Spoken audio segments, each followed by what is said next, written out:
Unit 9 friend from the sky. આકાશમાંથી આવેલો મિત્ર. It was a cool, windy evening. There were sudden creaks as little branches of tree broke in the strong breeze and fell. ઠંડા પવનવાળી સાંજ હતી. સખત ફૂંકાતા પવનથી ઝાડની નાની ડાળીઓ તૂટીને નીચે પડવાનો અવાજ આવતો હતો. Reshma was sitting in the balcony of their flat on the first floor. She was watching children playing in the park. The children did not mind the strong breeze or the yellow leaves of neem tree falling on their heads. They were all enjoying their ball game.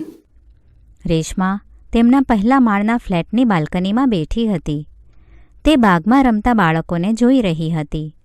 બાળકોને સખત ફૂંકાતા પવન કે તેમના માથા પર પડતા લીમડાના પીળા પડી ગયેલા પાંદડાની પરવા નહોતી. તેઓને તેમની દડાની રમતમાં મજા પડતી હતી. રેશમા, કમ inside, called her mother from inside the house.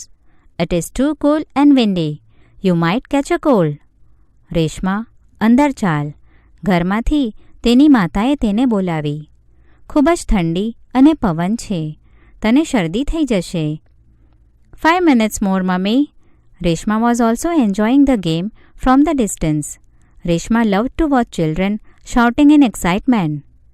Mummy, 5 minute. Reshma પણ દૂરથી રમતની મજા લઈ રહી હતી.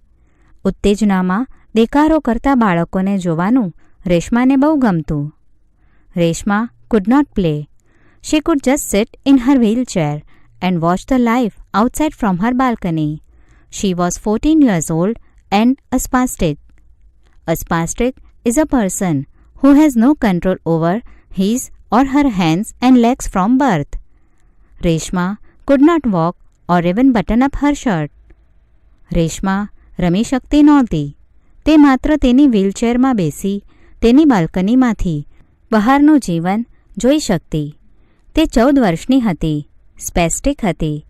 સ્પેસ્ટિક એટલે એક એવી વ્યક્તિ જેને જન્મથી જ તેના હાથ પગ પર કાબૂ નથી. રેશમા ચાલી શકતી નહોતી કે તેના શર્ટના બટન પણ બીડી શકતી નહોતી. But she could crawl and had learned to use a spoon to eat and to handle her wheelchair. She went to a special learning center. She was given speech therapy there. She also learnt some subjects and some exercises. પણ તે ભાખડીએ ચાલી શકતી અને તેણે જમવા માટે ચમચીનો ઉપયોગ કરવાનું અને પોતાની વ્હીલચેર ચલાવવાનું શીખી લીધું હતું. તે એક વિશેષ શિક્ષણ કેન્દ્રમાં જતી. ત્યાં તેને બોલવાની તાલીમ એટલે કે ઉપચાર આપવામાં આવતો. તે કેટલાક વિષયો અને કેટલીક કસરતો પણ શીખતી. Reshma felt very lonely. She had no friends. All the neighboring children were busy with their own schools and games. Reshma's favorite Pastime was to watch the children playing in the street or the park. રેશમાને ખૂબ એકલવાયું લાગતું. તેને મિત્રો નહોતા. પડોશના બધા જ બાળકો તેમની શાળા અને રમતોમાં વ્યસ્ત હતા. શેરીમાં કે બાગમાં બાળકોને રમતા જોવા એ તેનું ગમતું મનોરંજન હતું. Now the wind became stronger and the light became dim. But the children went on with their game. They were kicking a big red ball and jumping with the movement of the ball. Suddenly, there was another ball among the players, a brown one. હવે પવનનું જોર વધ્યું અને પ્રકાશ પણ ઝાંખો થઈ ગયો. પણ બાળકોએ રમવાનું ચાલુ રાખ્યું. તેઓ એક મોટા લાલ દડાને લાત મારીને તેની ગતિ સાથે કૂદાકૂદ કરતા હતા. એકાએક રમનાર બાળકો વચ્ચે એક બીજો દડો આવી પડ્યો. ભૂખરો. The girls started screaming and the boys Shouted at the top of their voices. A brave boy bent down and touched the new ball. It suddenly flapped its wings and flew up. Before Reshma could understand anything, the new ball landed in her lap. Children waved at Reshma and continued with the game. છોકરીઓ ચીસ પાડવા લાગી અને છોકરાઓ ખૂબ મોટેથી બૂમો પાડવા लाग्યા. એક બહાદુર છોકરાએ નીચે નમીને તે નવા દડાને સ્પર્શ કર્યો. અચાનક જ તેણે એટલે કે દડાએ તેની પાંખો ફફડાવી અને ઉડી ગયું. રેશમા કંઈ સમજી શકે તે પહેલાં તો તે નવો દડો તેના ખોળામાં આવી પડ્યો. બાળકોએ રેશમા સામે હાથ હલાવીને તેમની રમત ચાલુ રાખી. Reshma, "It's too much. Now come inside," shouted her mother and came out in the balcony to take her daughter in the room. But she saw some movement in Reshma's lap and heard faint creaks. "What is this?" she cried. Reshma, "બહુ થયું. હવે અંદર આવી જા," તેની મમ્મીએ બૂમ પાડી અને તેમની દીકરીને રૂમમાં લઈ જવા માટે બહાર બાલ્કનીમાં આવ્યા. પણ તેમણે રેશમાના ખોળામાં કંઈક હલચલ જોઈ અને ઝીણો અવાજ સાંભળ્યો. "આ શું છે?" તેમણે પૂછ્યું. "I don't know, mummy. It has just arrived." Reshma was puzzled. "It came from the sky." She showed the root of the ball with her frightened eyes.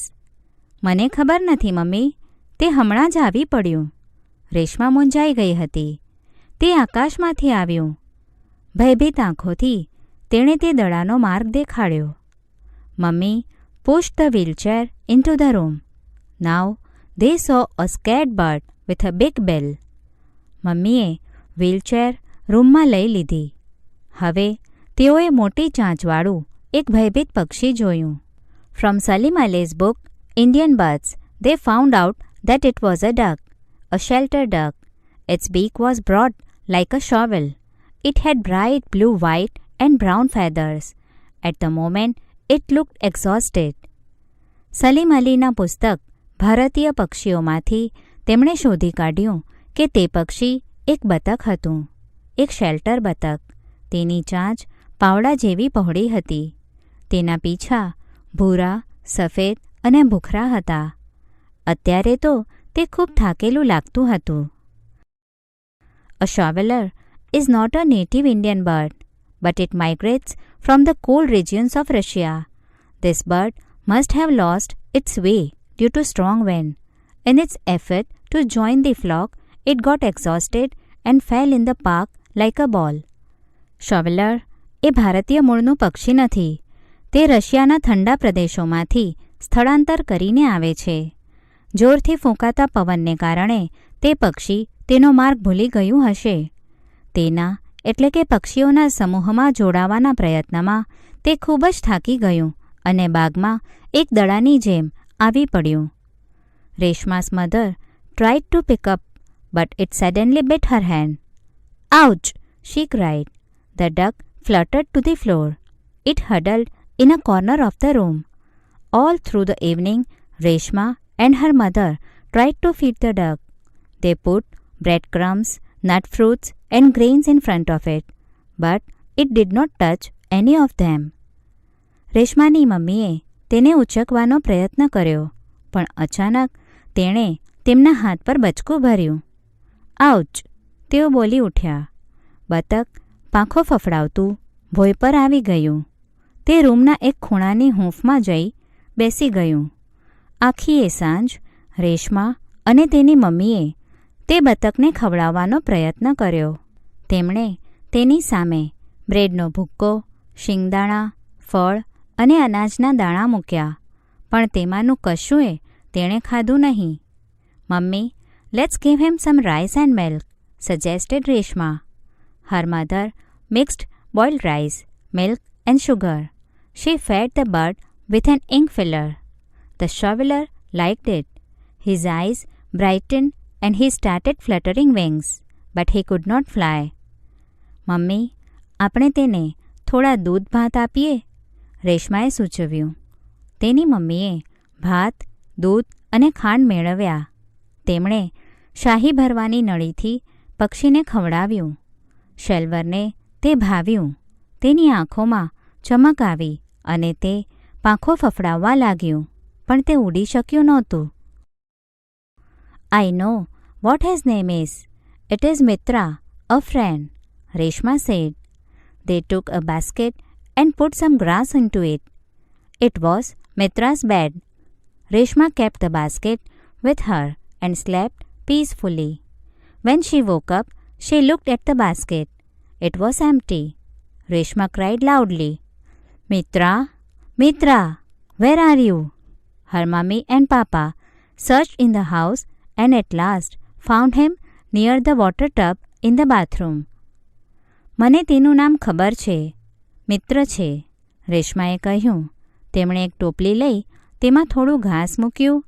તે મિત્રની પથારી હતી. રેશમાએ ટોપલી પોતાની પાસે રાખી અને શાંતિથી ઊંઘી ગઈ. સવારે જાગીને તેણે ટોપલી જોઈ. તે ખાલી હતી. રેશમાએ મોટેથી બૂમ પાડી, મિત્ર, મિત્ર તું ક્યાં છે? તેની મમ્મી અને પપ્પાએ આખા ઘરમાં તપાસ કરી અને અંતે બાથરૂમમાં પાણીના ટબ પાસે તે મળ્યું. At around 7:30, the doorbell rang. Reshma was feeding breakfast to the duck. Mummy opened the door. Reshma was happily surprised to see a group of children in uniform. Auntie, can we see the bird? They said. સવારે લગભગ 7:30 વાગે doorbell વાગી. રેશમા બતકને નાસ્તો ખવડાવી રહી હતી. મમ્મીએ બારણું ખોલ્યું. ગણવેશમાં બાળકોની ટોળી જોઈને રેશમાને આશ્ચર્ય થયું. આંટી, શું અમે પક્ષી જોઈ શકીએ છીએ? તેમણે પૂછ્યું. Mummy took them to Reshma's wheelchair. The children greeted Reshma with fresh smiles. They were thrilled to see the bird in Reshma's lap. He is Mitra. Reshma introduced the new friend. How lovely, they said. They helped Reshma to hold the bird while Reshma fed him with an ink filler. Mummy તેમને રેશમાને wheelchair પાસે લઈ ગયા. બાળકોએ તાજગીભર્યા સ્મિત સાથે રેશમાનું અભિવાદન કર્યું. રેશમાના ખોળામાં પક્ષી જોઈને તેઓ રોમાંચિત થઈ ગયા. તે મિત્ર છે. રેશમાએ નવા મિત્રની ઓળખાણ કરાવી. કેટલું સુંદર, તેઓ બોલ્યા. રેશમા શાહી ભરવાની નળીથી તેને ખવડાવી રહી હતી ત્યારે તેઓએ રેશમાને પક્ષી પકડવામાં મદદ કરી. They had to leave soon to catch the school bus. We will be back in the afternoon, Reshma. Oh, sure. Do come. We'll play with Mitra. He is so loving, said Bansi. We will make him strong, said Kanu. It is difficult to make new friends for Mitra because he is lame, said Anita. શાળાએ જવાની બસમાં સમયસર પહોંચવા માટે તેઓએ વહેલા જવું પડ્યું. રેશમા, અમે બપોરે ફરી આવીશું. ચોક્કસ આવજો. આપણે મિત્ર સાથે રમીશું. તે કેટલું પ્રેમાળ છે, બંસીએ કહ્યું. આપણે તેને સશક્ત કરીશું, કનુએ કહ્યું. મિત્ર માટે નવા મિત્રો બનાવવા કઠિન છે કારણ કે તે લંગડું છે, અનિતાએ કહ્યું. After this incident, the neighboring children became very friendly with Reshma. They could realize that Reshma must have felt bad because they did not play with Reshma. આ પ્રસંગ પછી પડોશના બાળકો રેશમાના ખૂબ સારા મિત્રો બની ગયા. તેઓને સમજાયું કે તેઓ રેશમા સાથે રમતા નહોતા એટલે રેશમાને ખૂબ ખરાબ લાગ્યું હશે. Next day the children came in the evening. Anju had a thick book with her. See, we can read all about ducks in this book. We want to make Mitra very strong. He should be able to fly. બીજા દિવસે સાંજે બાળકો આવ્યા. અંજુ પાસે એક જાડું પુસ્તક હતું. જુઓ, આપણે આ પુસ્તકમાં બતકો વિશે બધું જ વાંચી શકીશું. આપણે મિત્રને ખૂબ સશક્ત કરવા માંગીએ છીએ. તે ઉડી શકવું જોઈએ. Mitra must have come here from 100 kilometers, Reshma said. મિત્ર સેંકડો કિલોમીટર દૂરથી અહીં આવ્યું હશે, રેશમાએ કહ્યું. Not hundreds, thousands, corrected Anju. And he must fly back thousands of kilometers to his home again. સેંકડો નહીં, હજારો, અંજુએ ભૂલ સુધારી અને તેણે તેના ઘરે પહોંચવા માટે પાછું હજારો કિલોમીટર ઉડવું પડશે. Yes, we will make him very strong. Reshma was delighted. હા, આપણે તેને ખૂબ સશક્ત બનાવીશું. રેશમા ખૂબ ખુશ થઈ. For the next 10 days, Mitra was treated like a royal guest. Everyone brought something for him. The book was their kitchen guide for Mitra. They all caressed and played with him. Mummy had never seen Reshma so happy and hopeful. પછીના 10 દિવસ મિત્રની સરભરા એક બાદશાહી મહેમાન જેવી કરવામાં આવી. દરેક જણ તેના માટે કંઈ ને કંઈ લઈ આવતા. તે પુસ્તક મિત્ર માટેનું તેમનું માર્ગદર્શન હતું. તેઓ બધા જ તેને પંપાડતા અને તેની સાથે રમતા. મમ્મીએ રેશમાને આટલી ખુશ અને આશાવાદી કદી જોઈ ન હતી. Finally the day of departure for their dearest friend arrived. Reshma's father took all the children and the duck to a nearby lake. The children lifted Mitra from Reshma's lap and gently put him in the water. છેવટે તેમના સૌથી પ્રિય મિત્રના વિદાયનો દિવસ આવ્યો. રેશમાના પિતા બધા બાળકોને અને બતકને એક નજીકના તળાવ પર લઈ ગયા. બાળકોએ રેશમાના ખોળામાંથી મિત્રને ઉંચક્યું અને હળવેથી તેને પાણીમાં છોડી મૂક્યું. It slowly started swimming. It shoveled the water with his broad beak. Children were happy to see the happiness of their friend.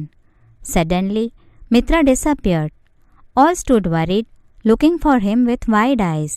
And Mitra popped up from water with a small fish in his beak. ધીમે ધીમે તે તરવા લાગ્યું.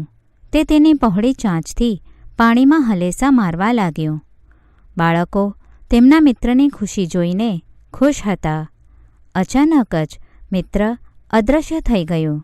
સૌ તેમની આંખો પહોળી કરીને તેને શોધતા ચિંતાતુર ઊભા રહ્યા અને મિત્ર તેની ચાંચમાં એક નાની માછલી લઈને પાણીની બહાર આવ્યું. Yee! All cried and jumped with joy. He has learnt it again. Children stood there for a long time watching Mitra. Hey! સૌ બોલી ઉઠ્યા અને આનંદથી કૂદવા લાગ્યા. તેણે ફરીથી શીખી લીધું. મિત્રને નિહાળતા બાળકો ઘણીવાર સુધી ત્યાં ઊભા રહ્યા. The next day, Reshma went into the balcony to watch the children playing in the park, but there was no one. Suddenly, the doorbell rang and all the children marched into the room.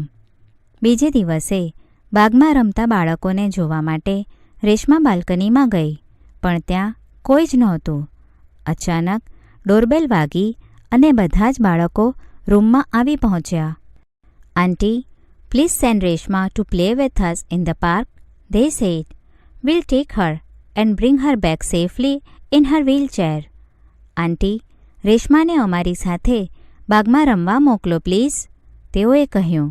અમે તેને તેની વ્હીલચેરમાં સલામત રીતે લઈ જઈશું અને પાછી લાવીશું. With the help of friendly hands, Reshma was taken down the stairs to the park. From the balcony, Mummy looked at the broad smile on her daughter's face, brightened by the setting sun. મિત્રોની મદદથી રેશમાને દાદર ઉતારી બાગમાં લઈ જવામાં આવી. બાલ્કનીમાંથી મમ્મીએ સૂર્યાસ્તના ઉજાસમાં ચમકતા તેમની દીકરીના ચહેરા પર એક સુંદર હાસ્ય જોયું. Reshma never had a reason to feel lonely again. હવે રેશમાને એકલવાયું લાગવાનું કોઈ કારણ નહોતું.